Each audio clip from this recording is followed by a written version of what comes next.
أعوذ بالله من الشيطان الرجيم. بسم الله الرحمن الرحيم. الحمد لله رب العالمين، والصلاة والسلام على خير خلقه محمد الأمين وعلى آله وصحبه أجمعين.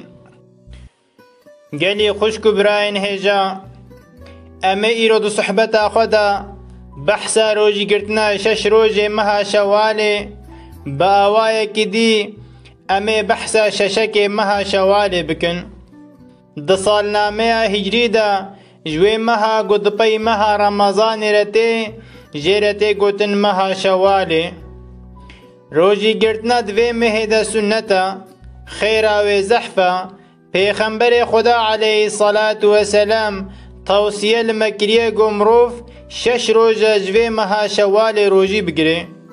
وقتی گرتنا و شش روزه جه پشت عید رمضان دست پیده که حیا داویه مها شوال دوام دکه.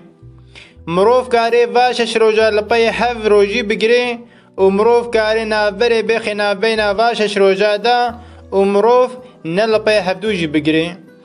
لبله یا خیره و هری زحف یا ان فضیلت لی او گمروف روژا پشتی عید دست بروجی گرتنه بکه و مروف بینا بر شش روژا لپای هفدو روژی بگیره.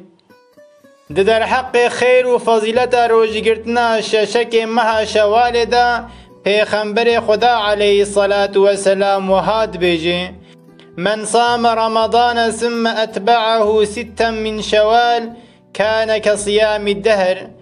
چم روز گروجیا مها رمضان به تمامی بگیره و دوپای جی شش روزه مها شوال جی بگیره هر وکی گو سال وقت تمام سال روزی گرتی خیر جیرت نویساندن. جبر گل جم خدا جل جلاله ان هندک هر خیرک بده خیرت نویساندن.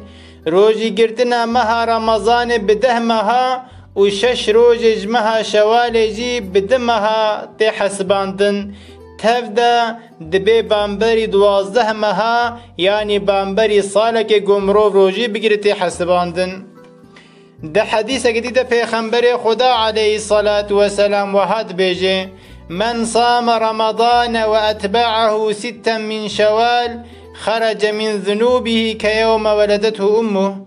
چم روز گروجیا مها رمضان به تمامی بگیره و دوپای شش روزه مها شوال روزی بگیره هر وکی گنوش دیا خورا بوی نو هاتی دنیای هر وهاج گنه ختمیز و پاقش دبی.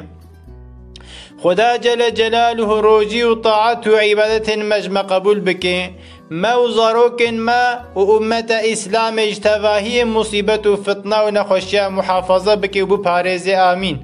وانت بسپار خدا جل جلاله بن بمینن د خیر و خوشی ده.